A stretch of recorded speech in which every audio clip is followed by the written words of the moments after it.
donde a través de un proceso virtual el día de hoy se está convocando para que puedan discutirse, o no sabemos si va a haber el acuerdo parlamentario antes, un acuerdo entre los grupos parlamentarios a través de la Jucopo, para que puedan poder a discutirse una ley de amnistía, que es una ley que es verdaderamente un remendo para solucionar el problema de las personas privadas en la libertad, de su libertad. Personas que no han cometido delito alguno, que están fabricadas sus carpetas en un gran número de personas que han sufrido la tortura, las detenciones arbitrarias, y que después de 12 años de reforma de justicia penal, o lo que se llama la reforma de seguridad y justicia del 18 de junio del 2008, a 12 años, no se quiere incluir en la amnistía los excesos que el Estado cometió al no dar cumplimiento a esta norma constitucional. Estamos en Paseo de la Reforma, en donde habremos de iniciar el día de hoy esta conferencia.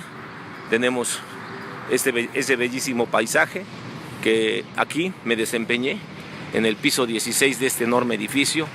Cumplí mi papel de ser secretario técnico y asesor en el Senado de la República, y que tuve a bien conocer todo lo que es el proceso legislativo de esta reforma. Vamos a tardar un poco, voy a tratar de obviar mucho el tema para que pueda yo establecer, pásenme los temas, para que podamos establecer los temas de la agenda que se está por dar. Una agenda muy importante, un tema que habrá de solucionarse y que habrá de decirse lo que tenemos que estar diciendo por la reforma que ha generado muchos efectos devastadores en todo este proceso de injusticias de muchos prisioneros privados de su libertad. La agenda va a estar establecida por 3 temas principales. Primero ya habremos de hablar de que a las personas que tienen sus beneficios no están incluidas en lo que se considera la reforma del sistema de justicia penal acusatoria. Las personas que tienen los beneficios deberían de ser consideradas en la ley de amnistía por 2 cosas siguientes. Miren ustedes, el 18 de junio del 2008 se estableció la reforma al sistema de justicia penal. Una reforma que da muerte o que da fin a un sistema ordinario penal inquisitorio que era muy tardado, que sus resoluciones eran muy complicadas, que los internos tenían que llevar un proceso largo en todo lo que era desde la detención hasta su sentencia, que esta reforma lo que pretendía era evitar las torturas, las detenciones arbitrarias. Este sistema lo que pretendía era que las personas no llevaran sus procesos principalmente dentro de la prisión. Esta reforma del 18 de junio del 2008 tuvo un periodo de transición al 18 de junio del 2016. Estamos por cumplir el 18 de junio del 2020 12 años del fracaso de este sistema de justicia penal acusatoria.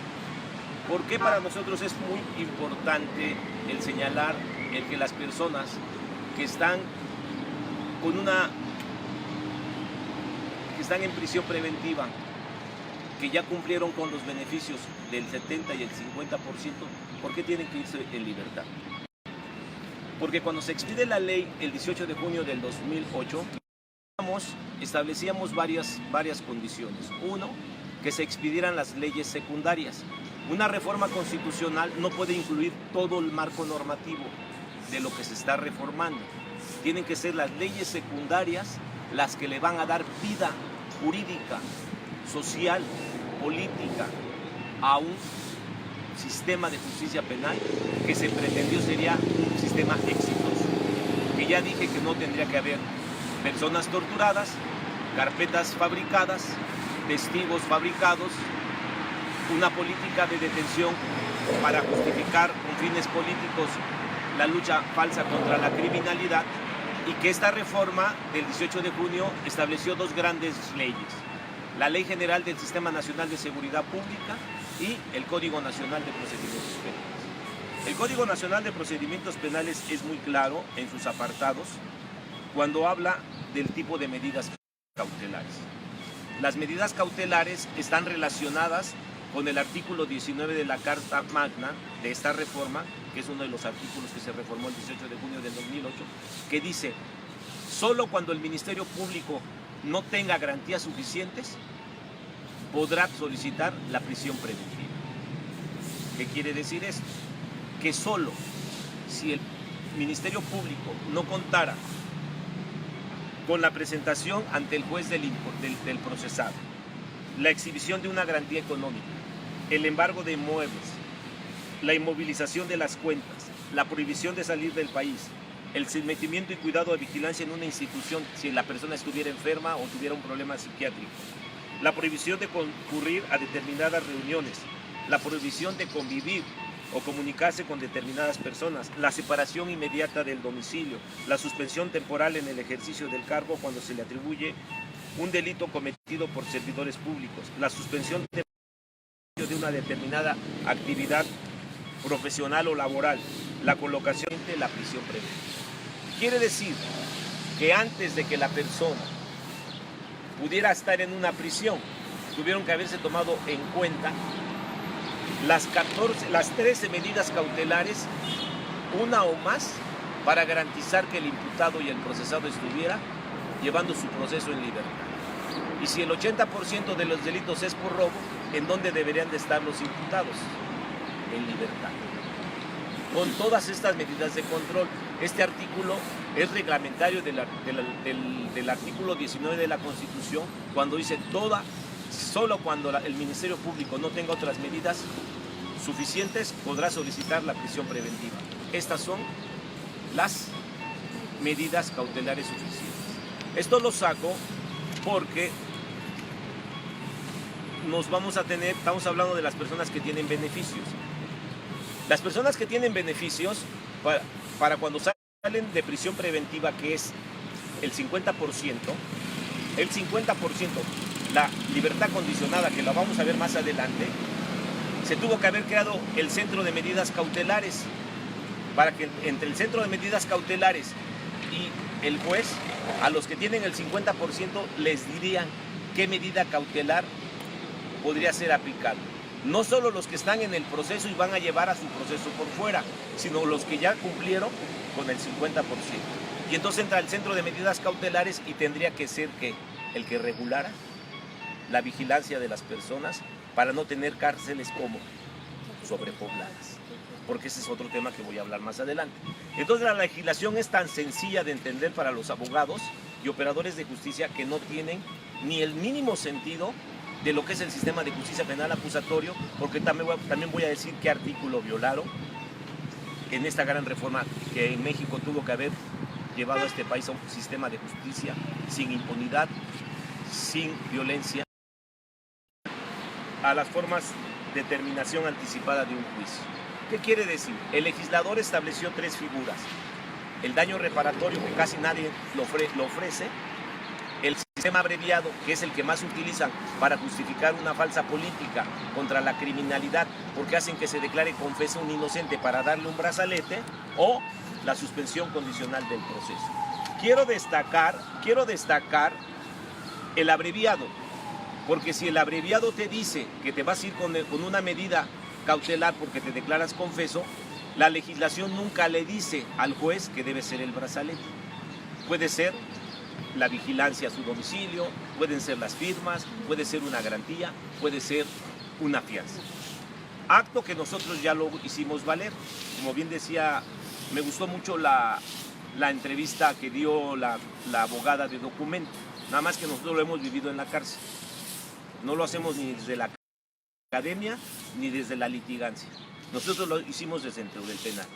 Porque nosotros, cuando vimos que había un mundo de gente procesada y que se había declarado por el abreviado, le dijimos, pues necesariamente no tiene que ser el brazalete, y fuimos al capítulo de brazaletes en el Código Nacional. Por eso estoy diciendo cómo la reforma constitucional reforma varios artículos en lo general. El Congreso de la Unión, donde yo trabajé, donde fui secretario técnico, instituto, junto con la Cámara de Diputados, se abocaron no solo a la reforma constitucional, sino a hacer estos marcos normativos que ahora le niegan la posibilidad a los que ya tienen beneficio para salir ¿en qué? En libertad. Entonces tenemos aquí la figura del que se declara confeso, que tampoco lo han dejado salir, y la ley de amnistía debe de tomarlo en cuenta porque el Estado ha tenido un exceso al no dotar de otras medidas el Poder Judicial es parte del Estado, para que la gente en el abreviado no solo se le sujetara al brazalete, pudiera ser una o más medidas cautelares. Pudo haber sido firmas y garantía, firmas o fianza. Le quitas las firmas cuando haya brazaletes y le pones el brazalete junto con la fianza. Y entonces, porque pueden ser una o más medidas cautelares. Vean lo bondadoso que es este código. Vean lo importante que es este código. ¿En dónde está el fracaso? En la falta de certificación, que hablaremos más adelante, de los operadores de las instituciones de seguridad pública. Y nos vamos al tema que nos ocupa, al tema de los que son los que implica los artículos 136 de otra ley. Hablando del Código Nacional de Procedimientos Penales, estaba yo hablando de las figuras de las medidas cautelares, que tampoco existe, porque todo ese dinero lo dilapidaron. Y entonces, si los legisladores hablaron que se tenía que crear un centro de medidas cautelares y tenían que informarle cada 6 meses al Senado de la República, en uno de los transitorios del 2014, el cuarto transitorio del Código Nacional, de cómo se tenía que estar aplicando la reforma en cada estado, entonces el Senado de la República sabe, por los recorridos que hizo López Obrador y por la consulta que hicieron de la ley de amnistía Loretta Ortiz, que hoy es magistrada del Consejo de la Judicatura, y que ustedes, yo estando en prisión, ustedes la vieron en Toluca y que no han tomado en cuenta nuestra propuesta de ley de amnistía, que va a ser muy importante por lo siguiente, con lo que voy a concluir. Y entonces me voy a una segunda ley que regula esa reforma. No sé si me está explicando. La reforma tiene sus leyes reglamentarias. La primera, la Ley General del Sistema Nacional de Seguridad Pública. La segunda, el Código Nacional. La tercera, la Ley Nacional de Ejecución Penal. ¿Por qué la ley de amnistía sí los debe de contemplar? Porque estamos hablando de la libertad condicionada. La libertad condicionada que se va a dar y se va a cumplir siempre que se den los requisitos, y que va a ser con supervisión, con monitoreo o sin monitoreo. Entonces, cuando un abogado dice con monitoreo o sin monitoreo, ¿a qué se refiere? Se refiere a las medidas cautelares que están en otra ley, que es el Código Nacional. Porque si no es sin monitoreo, ¿qué puede ser? Fianza, garantía. Entonces, tanto los que se declaran confesos como los que tienen la libertad condicionada, es porque han dado cumplimiento al 50% de su condena. Y el Estado les debe de dar en la amnistía un apartado en la legislación, por eso es nuestra conferencia aquí, porque están dejando fuera a las personas que han sido agraviadas por el Estado, que les dieron las medidas cautelares de declararse confeso y salir de prisión con una medida de supervisión, que en este caso ha sido excesivo, el uso del brazalete para todos, y que hay mucha gente sin brazaletes, declarado confesos, siendo inocentes y no salen de la cárcel. Tenemos otro universo, en los que cumplen el 50% de acuerdo al artículo 136 de la Ley Nacional de Ejecución Penal, que dentro de sus requisitos establece que no se haya dictado una diversa sentencia condenatoria firme, que no exista un objetivo riesgo de su externamiento, haber tenido buena conducta durante el internamiento, haber cumplido satisfactoriamente el plan de actividades, que voy a hablar de eso, haber cubierto la reparación del daño y la multa, no estar sujeto a otro proceso y haber cumplido con la mitad de pena tratándose de delitos dolosos, todos los delitos violentos. Pero si no hay centro de medidas cautelares, si los jueces están dando solo el brazalete, y si los jueces, viendo el cómputo que existe, ya su libertad, es que no hay plan de actividades, no es nuestro problema. El plan de actividades también ahorita van a ver todos los recursos que se destinaron para esto.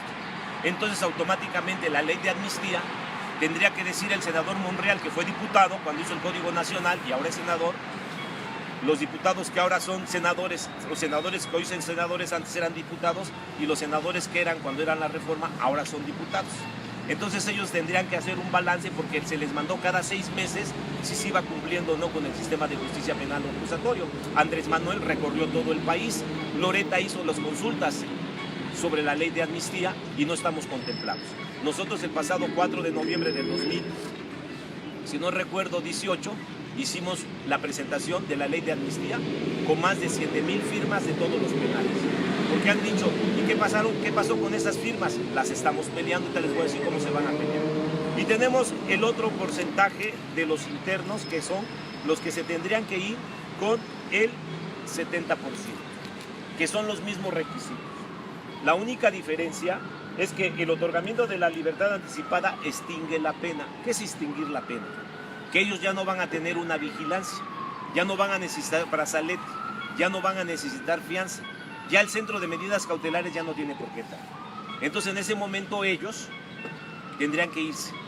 Tenemos una población entre brazaletes, entre libertad condicionada y entre libertad anticipada de casi 13,000 internos en el Estado de México que deben de salir y que deben ser considerados en la ley de amnistía como un exceso del Estado por seguirlos teniendo privados de su libertad cuando han cumplido con los requisitos que establece la misma ley que la reforma estableció, y que se dieron cuenta diputados y senadores, y sobre todo cuando se consultó la ley de amnistía, que se estaba dejando de aplicar las mismas leyes que ellos habían expuesto. Por lo tanto, el senador Monreal, en la Cámara de Diputados, que va a ser la Cámara de origen para la ley de amnistía, como la Cámara Revisora, que va a ser la Cámara de Diputados, no podrían aducir que ellos no tienen responsabilidad, que ya está en la ley secundaria, que ya están en estas leyes, que estas leyes sí se tienen que aplicar. Bueno, lo hemos venido solicitando: presunción de inocencia, las libertades anticipadas, las libertades condicionadas y los brazaletes. Tan es así que ganamos honrosamente un amparo colectivo, el primer amparo colectivo en la historia, donde se colocaron 180 brazaletes. Y le ganamos nada más y nada menos que al expresidente del Tribunal Superior de Justicia del Estado de México, Sergio Javier Medina Peñalosa, como uno de los responsables de no haber aplicado los recursos para que la gente estuviera en libertad. Por eso, el Estado ha agraviado a la ciudadanía, a las familias que llevan a los internos con delitos falsos, con detenciones arbitrarias, que muchos de ellos se declararon confeso y tienen el brazalete y no los dejan salir ante una pandemia de COVID.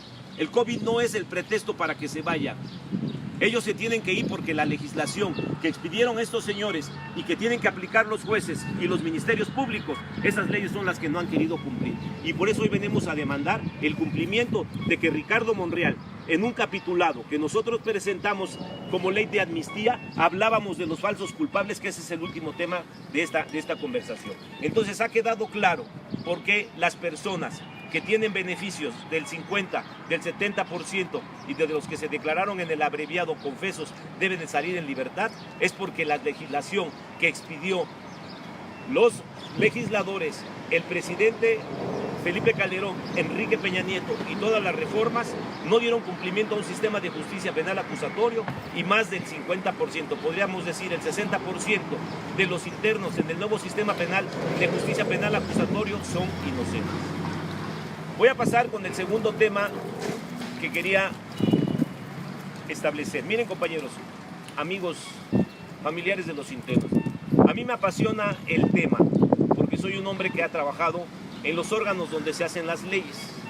Entonces, por eso no podemos dejar que cuando menos en un transitorio, ¿qué podría decir el transitorio en la ley de amnistía? Tercer transitorio. Aquellas personas que hayan, fíjense, yo se los puedo redactar en la ley de amnistía. Aquellas personas privadas de su libertad que hayan tenido el beneficio por haberse declarado confeso en el abreviado, que tengan el 60% con la libertad condicionada o el 70% de la libertad anticipada, habrán de promover sus libertades basándose en el Código Nacional de Procedimientos Penales y en la Ley Nacional de Ejecución Penal, siempre y cuando cumplan los requisitos, y deben salir de manera que inmediata. Yo quiero redactar ese transitorio, no me dejan pasar, primero por el CONAVI o por el COVID-19. Segundo, porque Monreal se ha olvidado que él es uno de los creadores del Código Nacional de Procedimientos Penales. Y si ese código generó violaciones a los derechos humanos y la ley de amnistía es para reparar esos excesos que el Estado tiene, porque para eso es el amnisticio, también cuando el Estado comete excesos, entonces el Estado les tiene que recuperar sus derechos, que ya están legislados por ellos mismos a partir del inicio de una reforma constitucional y sus legislaciones secundarias, que es un maravilloso código, es un código que si hubiera operadores de justicia certificados y capacitados en todo el país, sería un éxito. Voy a pasar brevemente ahora a las personas privadas de su libertad que ya deberían de tener los beneficios en virtud de que la Constitución, en virtud de que lleva más de 2 años en proceso. La reforma del 18 de junio del 2008 fue tan importante que establece su última reforma, o lo que se llama la última miscelánea penal. Esa miscelánea penal, su última reforma, es muy importante porque fue lo último que se reformó para que entrara en todo el país el sistema de justicia penal acusatorio del que les estoy diciendo. La reforma inició el 18 de junio del 2008 y terminó el 18 de junio del 2016. La Constitución se reformó a partir del 8 de junio del 2000 al 18 de junio del 2008. Y hay una parte tan interesante que establece el artículo 20, apartado B, el derecho de los imputados, que dice que ninguna persona, dice, la prisión preventiva no podrá exceder de tiempo que como máximo la pena fije al delito que motivase el proceso y en ningún caso será superior a los 2 años. En los cuestionarios que hemos levantado hay personas que tienen más de 2 años en prisión preventiva. ¿Por qué la ley de amnistía tiene que meter esto?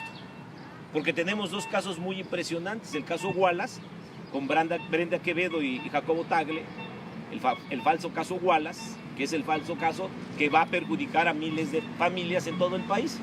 Porque muchos veían el caso Wallace como ajeno a nosotros, pero cuando nos aplicaron a nosotros, cuando como falsos culpables nos dimos cuenta del verdadero daño que le estaban dando a la sociedad, como el caso Florán Cassés. Pero aboquémonos a las personas que tienen más de 2 años privados de su libertad. La ley de amnistía tiene que darles también un apartado. ¿Por qué? Porque el artículo de la Constitución, el artículo 20 que les acabo de leer, que no pueden ser mayor de 2 años la prisión preventiva, este artículo que está en el artículo 20, apartado B, el derecho de los imputados, en la fracción 9ª, tercer párrafo, este es el que no se quiere aplicar. Y este artículo está en combinación con una última reforma que se hizo al Código Nacional de Procedimientos Penales. El Código Nacional de Procedimientos Penales es interesantísimo porque tiene un artículo 5º transitorio que dice que tratándose de medidas privativas de la libertad o de prisión preventiva que se hubieran decretadas por mediante autoridad judicial durante el proceso iniciado con base a la legislación procesal vigente con anterioridad, quiere decir antes de que entrara el sistema penal acusatorio, dice, podrán solicitar al órgano jurisdiccional competente la revisión de las medidas cautelares para el efecto de que el juez, en los términos del artículo 153 y 171 del Código Nacional de Procedimientos Penales, habiéndose dado vista a las partes para que correspondientemente el órgano jurisdiccional, tomando en consideración la evaluación del riesgo, es decir, el juez va a tomar el riesgo, pero para también que cumpla ese riesgo, debe existir el centro de medidas cautelares para que le diga a esta persona no representa ningún riesgo, está en proceso, dale la sustitución de la medida cautelar de prisión preventiva. Ya vamos en la intermedia y no viene el testigo, ya viene en la intermedia y no hay la víctima, ya vamos a juicio real y nunca acreditaron el arma.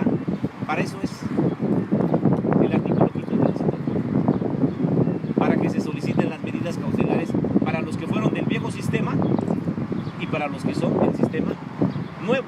Todos aquellos que entraron del 18 de junio del 2018, 16, 18 de junio del 2016, tenían derecho a que sus procesos se llevaran en libertad, porque el código es muy protector. Sin embargo, dicen no, porque traes violencia, por eso evalúa mi riesgo. ¿Desde dónde se tiene que evaluar el riesgo? Desde que el imputado llega al Ministerio Público. Entonces, estamos hablando de cómo esta medida de solicitud de revisión, sustitución o modificación está en las reglas previstas en el artículo 19 constitucional, en el artículo 19 de la Constitución Política de los Estados Unidos Mexicanos. Estoy hablando del segundo tema. Las personas, si la reforma les benefició, que tendrían que estar con 2 años en prisión preventiva por el delito de secuestro, por el delito de homicidio, de violación, que son los temas que no quieren tocar en esta Cámara, porque son una cobardía.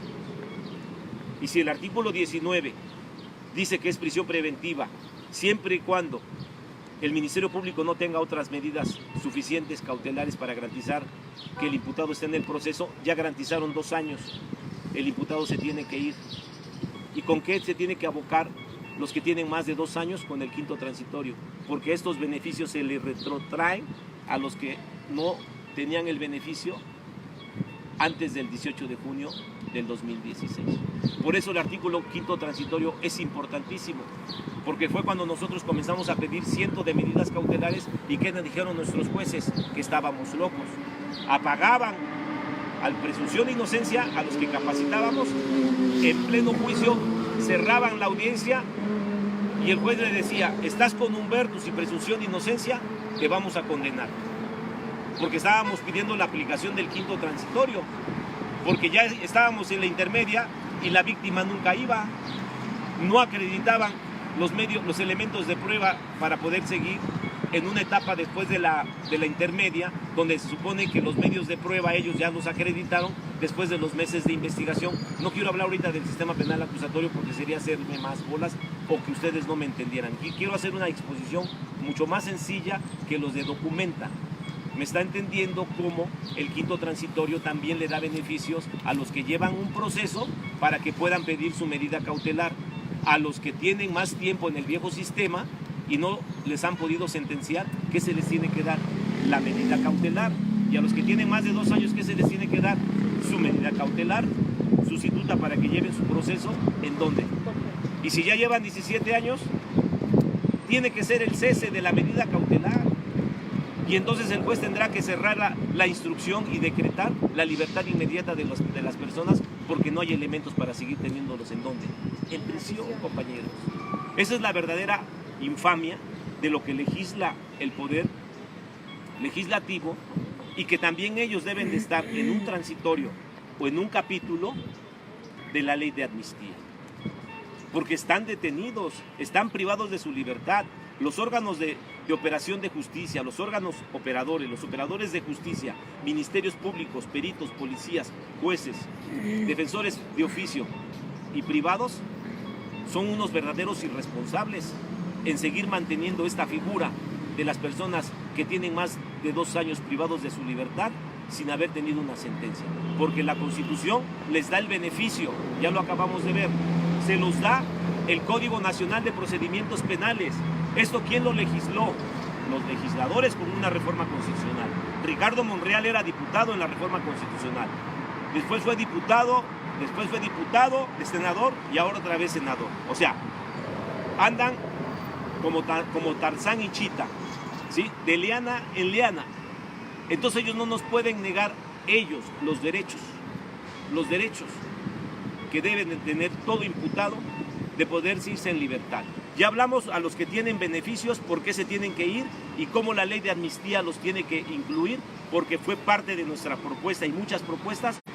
Una consulta que se hizo cuando López Obrador comenzó la presidencia de la República. Y nosotros participamos en la mesa de Toluca haciendo todas estas reflexiones. Y participamos en noviembre del 2018 con los hermanos Cerezo en una iniciativa que está ahí y que la tienen que tomar en cuenta, porque si no la toman en cuenta van a ver cuál es la siguiente lucha que vamos a hacer, si es que quieren mis compañeros irse en libertad. Pero esto no es un juego. Quien los tiene privados de su libertad contra su voluntad de ustedes y en contra del derecho es el Estado, porque ya tienen beneficios, porque ya se declararon confesos. Y los que no han sido sentenciados tienen que salir en libertad. Y vamos al último punto. La corrupción, los falsos culpables en la falta de instalación del sistema de justicia penal acusatoria. Ya hablamos de la reforma del 18 de junio del 2008. Ya hablamos de la Ley General del Sistema Nacional de Seguridad Pública. Ya hablamos del Código Nacional de Procedimientos Penales y ya hablamos de la Ley Nacional de Ejecución Penal. El presidente de la República emitió el 25 de agosto del 2008 el primer acuerdo para la seguridad. ¿Cómo iba a ser el cambio de sistema?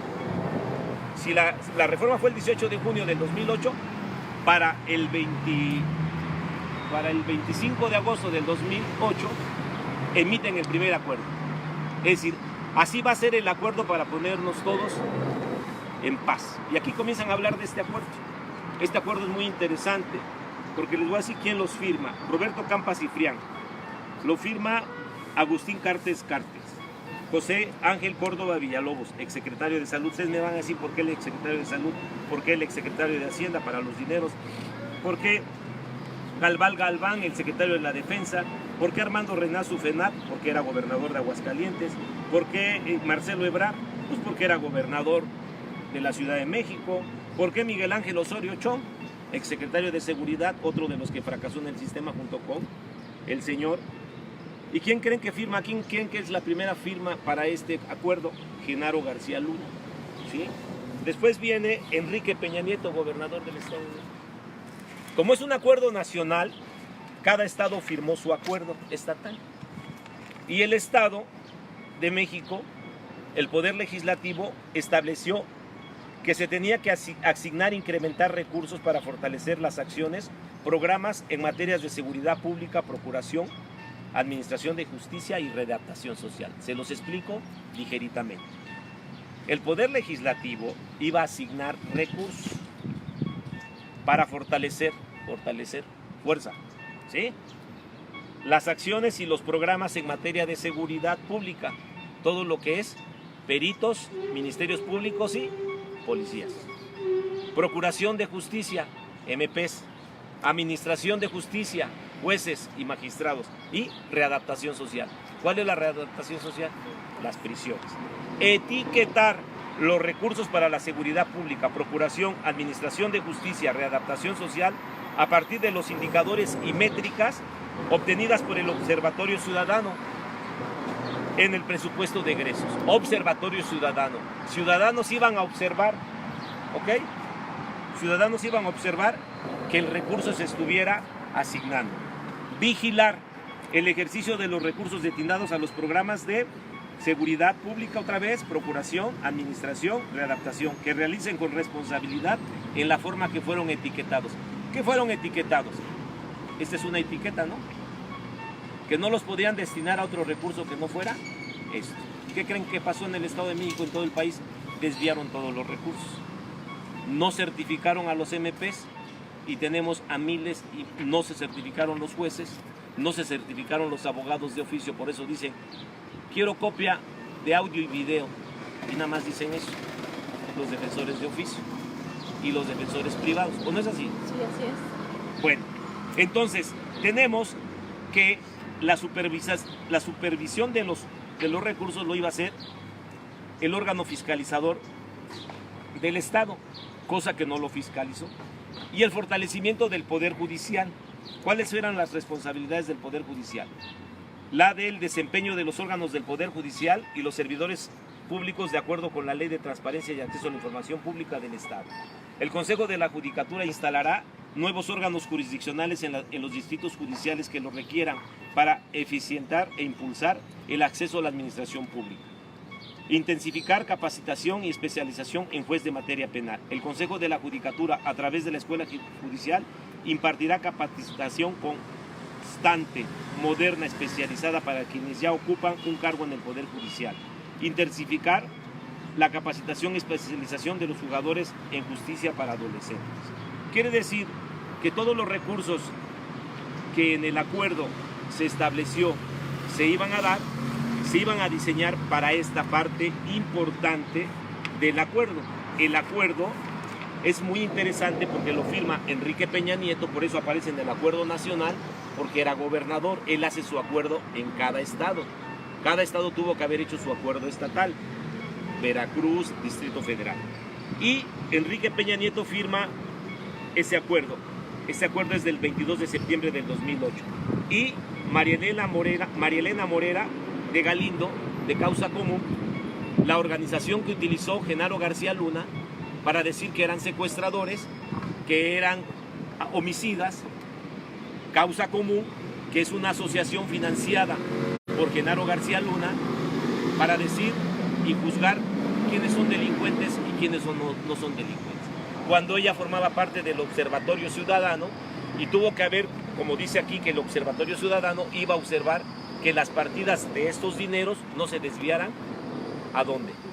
A las campañas políticas o a otros recursos. Sin embargo, los recursos se desviaron. Y entonces nosotros tenemos que ir para ver cómo se fabrican los falsos culpables. Los falsos culpables se dan porque no se crearon los órganos que llevaron a la certificación y a la capacitación de los operadores de justicia. Pero tenemos que regresar entonces al artículo 21 de la Carta Magna. El artículo 21 de la Carta Magna dice muy claramente, estamos hablando de por qué la ley de amnistía tendría que contemplar estas tres figuras de las que yo estoy hablando, porque hay el Estado transgrede nuestros derechos y los derechos de los imputados, de las personas privadas de su libertad. El artículo 21 dice, las instituciones de seguridad pública serán de carácter civil y disciplinado, profesional. El Ministerio Público y las instituciones policiales en los tres órganos de gobierno deberán coordinarse entre sí para cumplir con los objetivos de seguridad pública conforme al Sistema Nacional de Seguridad Pública. ¿Qué van a establecer? La regulación de la selección, ingreso, formación, permanencia, evaluación, reconocimiento y certificación de los integrantes de las instituciones de seguridad pública. El establecimiento de bases criminales y del personal de las instituciones de seguridad pública. Ninguna persona ingresará a las instituciones de seguridad pública si no están debidamente certificadas. Esto es lo que establecía la Constitución. Y un artículo más. El Fondo de Ayuda Federal para la Seguridad Pública a nivel nacional serán aportados a las entidades federativas y municipios para ser destinados exclusivamente a estos fines. Claro. Por eso en el acuerdo dice que se tienen que etiquetar los recursos porque únicamente tienen que ser aplicados ¿a qué fines? A la seguridad. Se los vuelvo a repetir este artículo. Los fondos de ayuda federal para la seguridad pública a nivel nacional serán aportados a las entidades federativas y municipios para ser destinados exclusivamente a estos fines. Y entonces yo me voy al presupuesto del 2009 al 2020 y vemos en dónde está esa partida. Y la partida está en el artículo 14 del presupuesto del Estado de México, que es el concepto 6000, que es el Fondo de Aportaciones a la Seguridad Pública de los estados y del Distrito Federal, que exige la capacitación y la certificación de las instituciones de seguridad pública, la capacitación y especialización de jueces, la capacitación y especialización de peritos, la capacitación y certificación de ministerios públicos. ¿Qué fue lo que sucedió? No hay certificación, por eso comienza a darse un gran problema se comienza a dar en todo el país, porque nosotros, cuando a mí se me vincula proceso en ese famoso YouTube que dice que es un miserable, Fernando Ulises Cárdenas, de todos los ministerios públicos tenía que estar certificado porque esto es lo que dice la Constitución. Y al no estar certificados es fabricar delitos. Porque la certificación lo que tendría que llevar es que un fiscal en homicidios debería de tener toda la formación para investigar un homicidio, no para agarrar a inocentes y acusarlos de homicidio. Ahorita les voy a demostrar 3 casos muy concretos que acabo de ver, de que se van a tumbar como 100 años de sentencias, porque los 5 casos traen 20 años de sentencia en robo a auto. Y ahorita ya encontramos, a través de la técnica que hemos venido utilizando para las asesorías que hemos venido dando desde el penal hasta acá. No me quisiera prolongar mucho. Yo le pedí a Fernando Ulises Cárdenas. Me estoy adelantando mucho porque sería explicar bastante. La gente que son expertos en derecho saben que me fui a la unidad de transparencia de la Procuraduría para pedir su certificación, que me dice la Constitución que debe de estar certificado, y me doy cuenta que el señor no está certificado, que la Procuraduría me quiere negar la información como confidencial. El Instituto de Acceso a la Información Pública del Estado de México, llamado Infoen, dice que no es confidencial y que me tienen que dar la respuesta en una versión pública. Y dice, primero, resultan parcialmente fundadas las razones y motivos de inconformidad hechas valer por el recurrente, y se modifica la respuesta. Segundo, se ordena a la Procuraduría General de Justicia que atienda la información de solicitud de información y entregue el certificado de Fernando Ulises Cárdenas Uribe, director general de litigación, que hace referencia el artículo 21, inciso A de la Constitución Política de los Estados Unidos. Y entonces, al darme cuenta que el señor Ulises Cárdenas no cuenta con la certificación como director de todos los MPs, voy y pido la certificación de los MPs peritos que me procesaron, y tampoco están certificados. Y gano el recurso Infoen. El Infoen, también le pido al Infoen, ya no sobre Cárdenas Ulises. Voy a mi carpeta y veo quiénes son mis MPs, quiénes son mis peritos, que eso es lo que estamos haciendo, que es lo que vamos a hacer. Vamos a transferir esta asesoría hacia mis compañeros. Y de todas estas insuficiencias sabe el Senado que no hay certificación. Entonces, por mayor razón tenemos que estar en la ley de amnistía a los falsos culpables, para que se haga una revisión completa de cientos de casos, y donde la gente sea inocente se tiene que ir a ¿dónde? A la calle. Esos son los reclamos, porque nos quieren hacer una ley de amnistía con delitos menores de 5 años, delitos que no hayan tenido armas de fuego, ¿sí? Personas que tengan discapacidad, y van a hacer una propuesta de 4,000, cuando nosotros tenemos una propuesta de 13,000 con los dos temas que ya hablé, y que se incrementaría más con el problema de los falsos culpables. Pero yo estoy diciendo que la ley de amnistía debe atender a los falsos culpables por los incumplimientos de la reforma, que ellos saben que no hubo recursos, hubo millones de recursos, que no se certificaron, desviaron los recursos. ¿Cómo nos damos cuenta que se desviaron los recursos? Con estas resoluciones, porque esta resolución demuestra que los ministerios públicos, Juan Ernesto Barrera Ayala, Iván de Jesús Pereda, Jorge Moisés Cristóbal, que fueron los que me iniciaron la tercera carpeta. La primera carpeta, Emma Rojas Jiménez, Armando García Jiménez, Eric Ley Félix, así como Luis René Chávez de la O, el perito, y el perito, los policías, Ernesto Barrera, ya les dije, Cristóbal Moisés Salvador, Leopoldo Rodríguez Villegas, María de los Ángeles Así, Juan David Islas Pérez, el perito Cornelio Contreras, todos ellos no están certificados.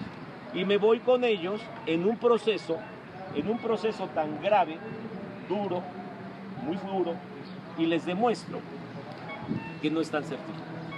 Y entonces resulta que el Instituto de Acceso a la Información Pública dice, resultan parcialmente fundados los motivos de inconformidad hecho valer por José Humberto Pérez Espinosa en términos del considerando cuarto. Segundo, se modifica la respuesta de la Procuraduría General de Justicia del Estado y se haga entrega versión oficial del certificado de ingreso y permanencia del servicio de carrera de los ministerios públicos Emma Rojas Jiménez, Armando García Jiménez, Eric Ley Félix, Ernesto Barrera Ayala, Iván de Jesús Pereda, Jorge Moisés Cristóbal Salvador, Leopoldo Rodríguez Villegas, María de los Ángeles Agis Cordero, Juan David Islas Pérez, Jesús Arteaga. La certificación de los peritos René O. de la Chávez y Cornelio Contreras Espino. Y demostramos que no están certificados, en el caso de nosotros, los peritos y ministerios públicos que nos procesaron. Viene el caso de Veda Sarmiento Gutiérrez, que su esposo por un delito de alto impacto, tampoco están certificados. Pero en el caso de Veda nos damos cuenta que las cámaras sí existen, nada más que las oculta el C3, hay que pedirlas a transparencia, y nos damos cuenta que los policías que detuvieron al esposo de Veda Sarmiento Gutiérrez no son ni siquiera policías. y vamos a un proceso de libertad de una sentencia de 22 años, en un amparo, en una revisión extraordinaria. Para eso sirve todos esos instrumentos que hemos venido ganando y que queremos hacerle valer al público, que les hacemos hacer de su conocimiento al público, de cómo una reforma constitucional puede ser evaluada como incumplida a través de saber utilizar los propios marcos normativos. Porque aquí me dice que la certificación es obligatoria, pero yo como tuve que hacer para demostrar que la Constitución es obligatoria, yéndome al Instituto de Acceso a la Información Pública del Estado de México. Y entonces lo que dice la Constitución, que los recursos son federales y que tienen que ser aplicados única y exclusivamente para eso, nos dimos cuenta que no, porque los señores no están certificados. Esta es otra carpeta.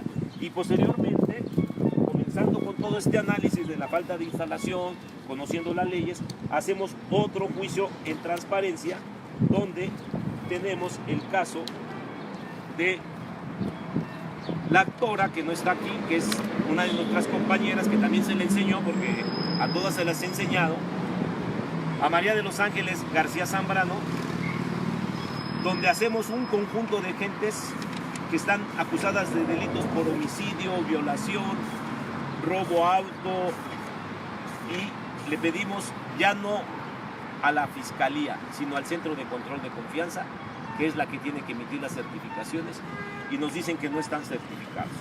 Y entonces aquí tenemos casos muy importantes, pues, que han dado sentencias muy largas. Estas se van a presentar, hay gente que va al amparo, estas se van a utilizar para el amparo, como es el caso de la señora Guadalupe y de Alma, dos compañeras del frente, que aquí venimos pidiendo ya en colectivo toda la falta de certificación, ¿sí? Nos las esconde la Procuraduría, el Centro de Control de Confianza, dice que no nos los puede dar, y el INFOEN, el Instituto de Transparencia, para transparentar los recursos, las certificaciones y cualquier órgano del Estado que tenga recursos públicos e información pública, ustedes pueden ir a solicitar. Nosotros la estamos solicitando en la cuestión de los internos, si quien los procesaron están certificados, si quien los detuvieron eran policías. Y podemos pedir la información que ustedes quieran, porque esto apenas empieza. Presunción de inocencia iba a establecer su asamblea constitutiva el 27 de marzo, pero nos vino el COVID-19. En esta acción colectiva, dice, resultan parcialmente fundadas las razones y motivos hechas en la inconformidad por la recurrente y se modifica la respuesta del sujeto obligado y que atienda a las solicitudes de información de todos los compañeros que acabo de mencionar en términos siguientes.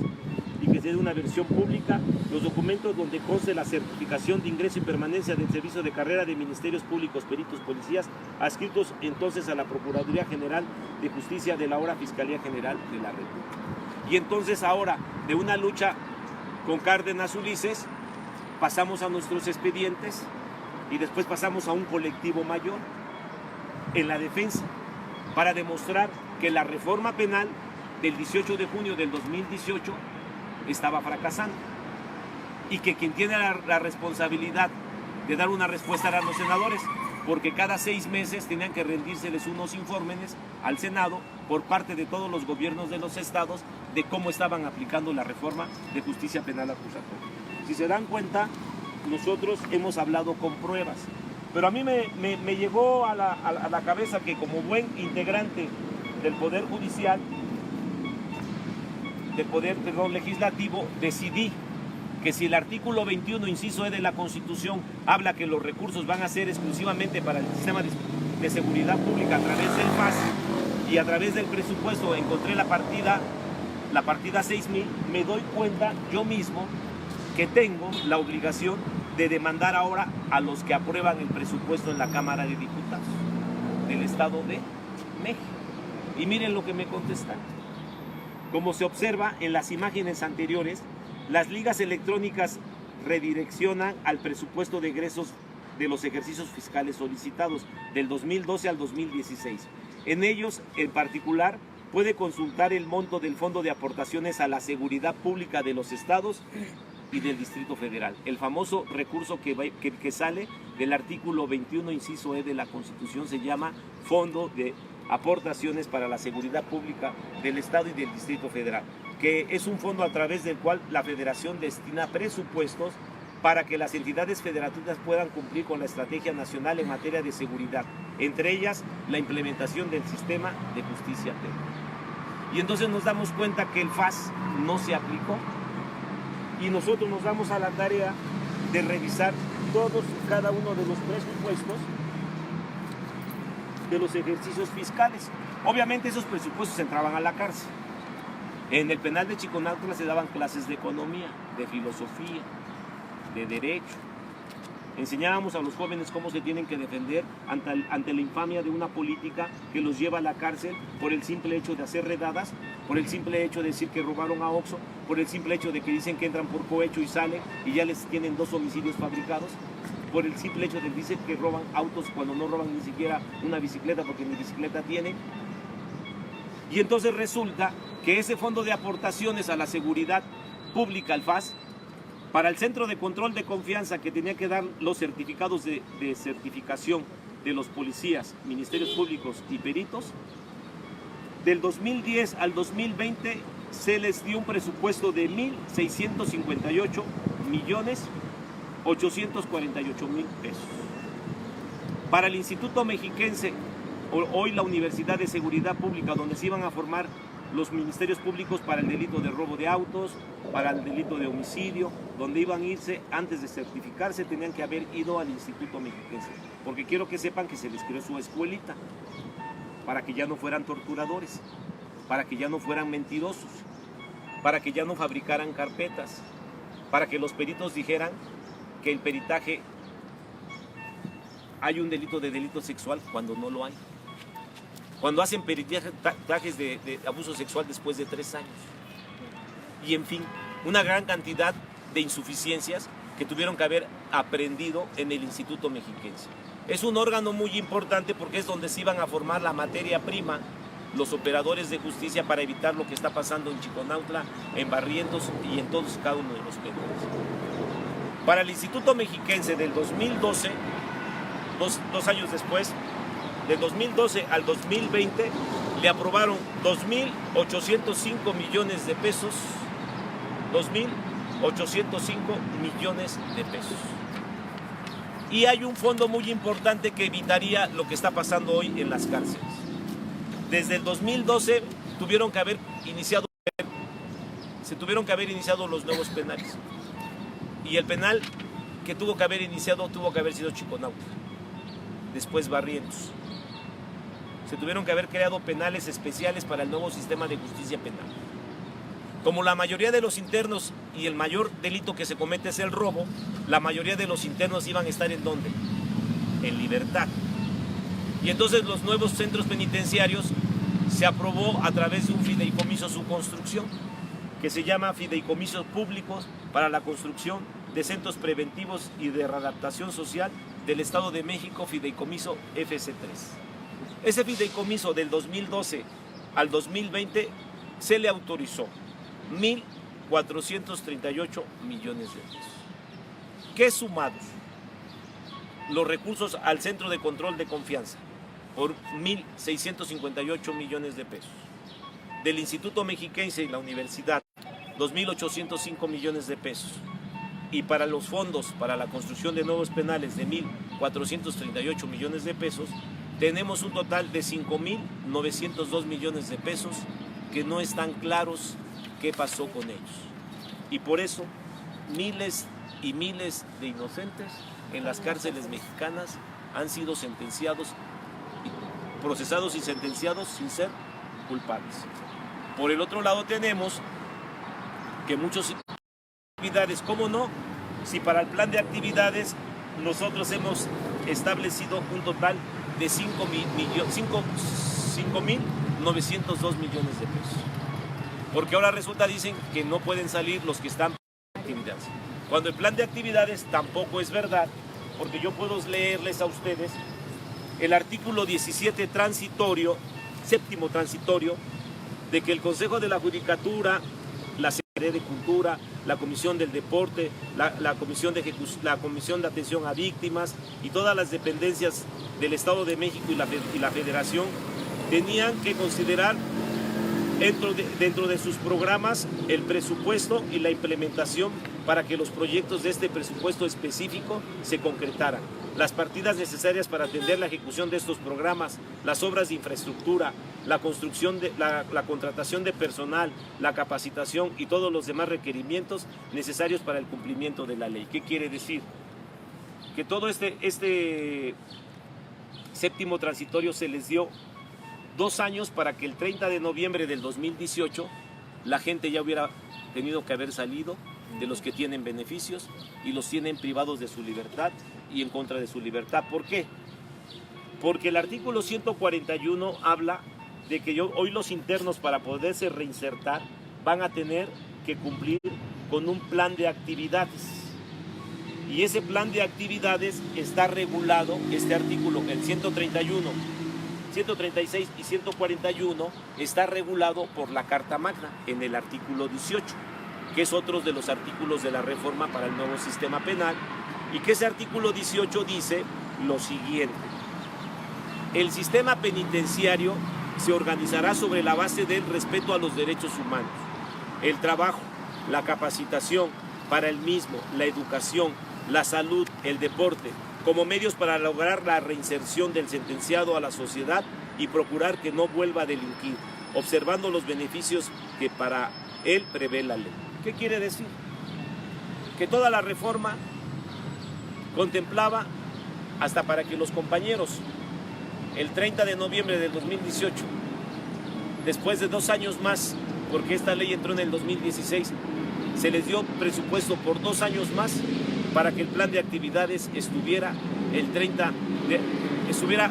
hasta antes del 30 de noviembre del 2018, para que la gente estuviera fuera de prisión. Si el fideicomiso se hubiera construido, tuviéramos cárceles distintas, menos pobladas. La mayoría de los procesos que son robos estarían en libertad, sus procesos. Y los que tuvieran beneficios con el centro de medidas cautelares en el 50 y en el 70% estuvieran en la calle.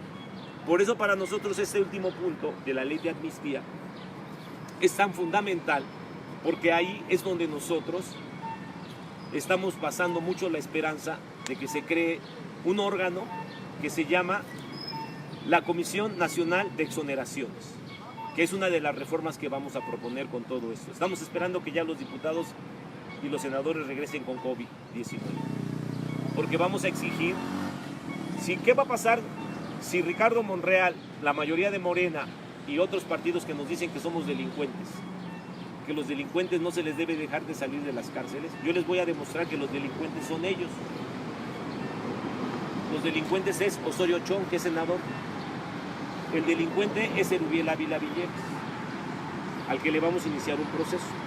Ahorita voy a terminar con eso, porque Erubiel Ávila Villegas se le aprobó 1.377.000 millones de pesos en 6 años. La reforma, a favor. Dentro de las pruebas que tenemos para ver cómo desviaron el recurso, para no instalar el sistema de justicia penal en el IMCJ, el pasado 15 de mayo del 2017, la unidad de transparencia me dio por transparencia, por eso es muy importante la transparencia, qué estaba pasando en el Estado de México. ¿Por qué los policías, los peritos y los ministerios públicos actuaban así?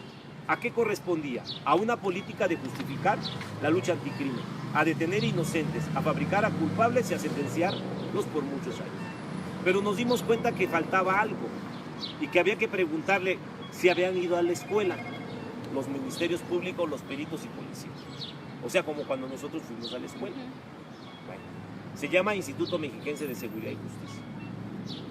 ¿Se desviaron cuánto? ¿Ya vieron cuánto desviaron en el IMSS? 2.805 millones. Y miren, están revisados presupuesto por presupuesto. Presupuesto por presupuesto está analizado. Yo le pido por transparencia al Instituto Mexiquense que me diga cómo se capacitaron ministerios públicos, peritos y policías. Y miren lo que encontré. De la unidad de transparencia, María del Carmen Peralta Guzmán, titular de la unidad de transparencia del IMCJ.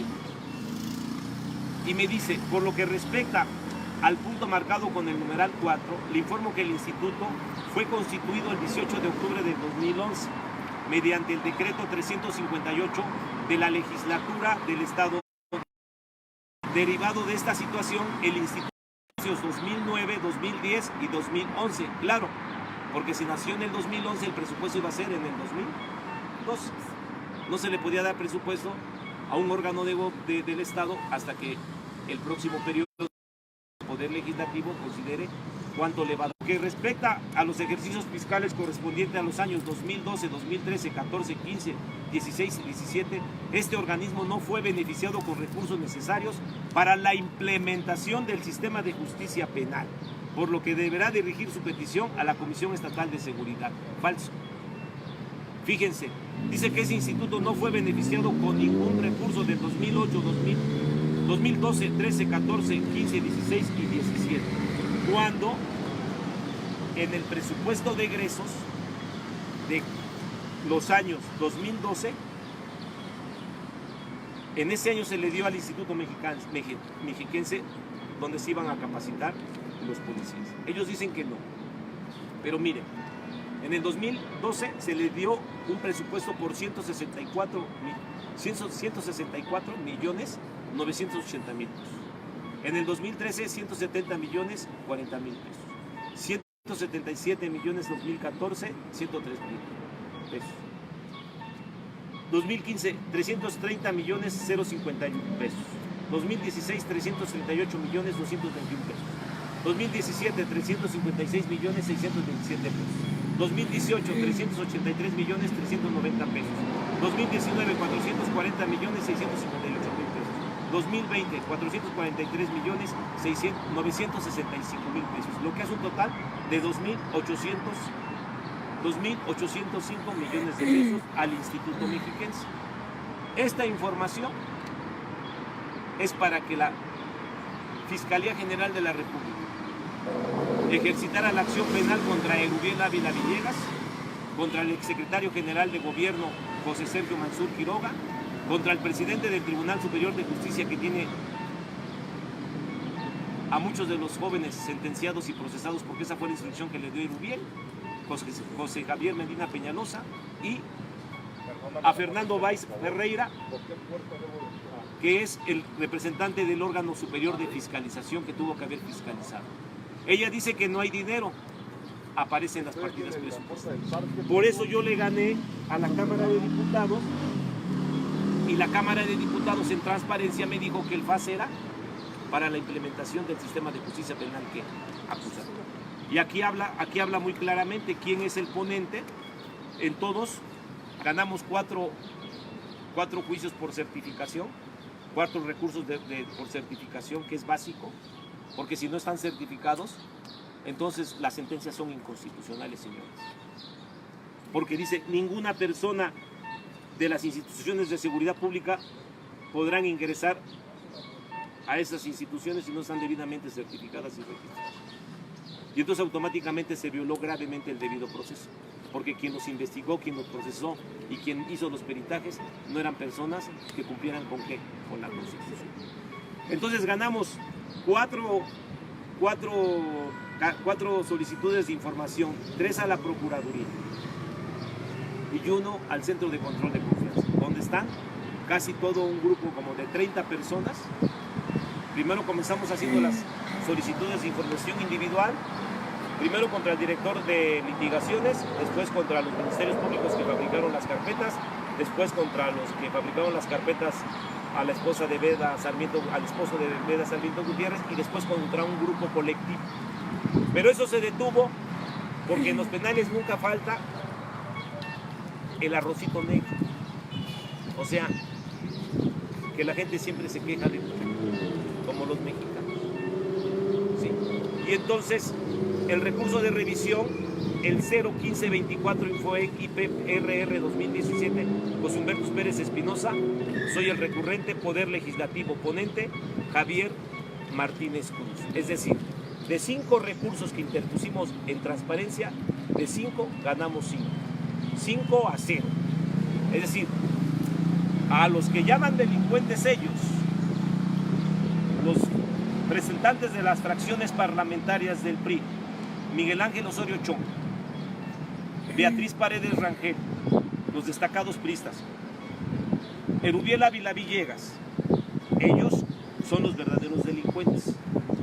Ellos. Porque ellos tenían la obligación de evitar que estos recursos se dilapidaran, se desviaran. Y tenemos como resultados miles de inocentes. Y máxime, porque estos datos que yo acabo de dar a esos tres órganos importantes para la implementación y consolidación del sistema de justicia penal acusatorio, fue el Estado que mayor recursos obtuvo del gobierno estatal, del gobierno federal, a través de la Cámara de Diputados. Quiero decirles que esta es una de las partes en las cuales yo quisiera terminar diciéndoles que tengo en mi poder la denuncia penal que se ha interpuesto a la Procuraduría General de la República desde el pasado 18 de octubre del 2017, donde estamos hablando que miles de inocentes procesados y sentenciados están en prisión, porque no funcionó el sistema de justicia penal acusatoria. Y todo lo que he expuesto está en esta denuncia penal, que ya tiene conocimiento Alejandro Gers Manero, el fiscal general, y tiene conocimiento la fiscal anticorrupción, María de la Luz Mijangos Gómez. ¿Cuáles van a ser las pruebas de esta denuncia? Las carpetas de investigación de usted. Para aquellos que quieran integrar en el Estado de México o en los estados de otra entidad federativa, podemos hacer las ampliaciones para cada estado. Porque si el presidente López Obrador dice que hay que perdonar, no hay perdón. Justicia es lo que queremos. Por la falta de operadores de justicia, miles de personas están privadas de su libertad, procesadas y sentenciadas. Y todo lo que he expuesto, todas esas pruebas están aquí. Todo lo que hemos dicho están aquí. Por eso nosotros estamos en esa etapa de informarles el por qué. La ley de amnistía concluye. Debe incluir a las personas que ya tienen beneficios por lo que he expuesto, por el fracaso del sistema de justicia penal acusatorio que les daba esos beneficios. ¿Por qué tienen que irse en libertad los que tienen más de 2 años? Porque la propia legislación penal y la Constitución les da su libertad a través del Código Nacional, del Quinto Transitorio y sobre todo de la Carta Magna, que no pueden estar más de 2 años en prisión. ¿Y por qué se tiene que considerar como parte de la amnistía a los falsos culpables por los delitos que se les fabrican? Es decir, en esa ley de amnistía estamos nosotros. La gente luego no entiende. Hubo una marcha en octubre que se le dejó a Azucena Cisneros la necesidad de que si van a hacer su ley de amnistía, que es una facultad del Congreso, no del presidente, le pedimos a Azucena Cisneros que hiciera una ley de amnistía, que si no la va a contemplar la Federación, no nos importa. A los falsos culpables sí nos importa que la ley de amnistía entonces sea considerada en el Estado de México.